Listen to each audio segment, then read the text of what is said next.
Их хурлын гишүүд өөрснөө унших хэрэгтэй шүү дээ. Тэр зөвлөх ажиллуулах хэрэгтэй шүү дээ. Тэр тамгын газар ажиллуулах хэрэгтэй шүү дээ. Нэг 4-5 миллиард төгрөгийн дотор юм ойлгохгүй байвал хайр л байна шүү дээ.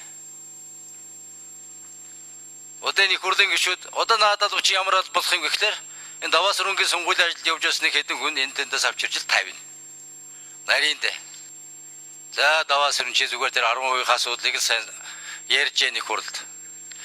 Өөр чамд яриад ах юм байхгүй. Ор хоронгүй, ож хаяхгүй, Кэрмэл Бадарчин шиг амтан чи олон юм битгий яриад байна.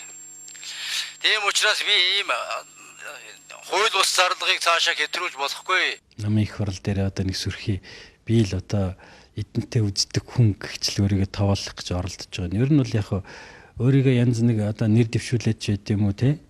Нэг тиймэрхүү даргын нэрэн донд тавчуулж явж байгаад удирдах зөвлөлд үлддэг нэг ийм л аргатай хүн л те. Тэр арга нь л хэвээрэл явж байхгүй. Тэгэл шантаж хийдэг ч юм уу те. Ер нь л шантажаар амьдэрсээр гал энэ хэд удаа сайд хийчихсэн.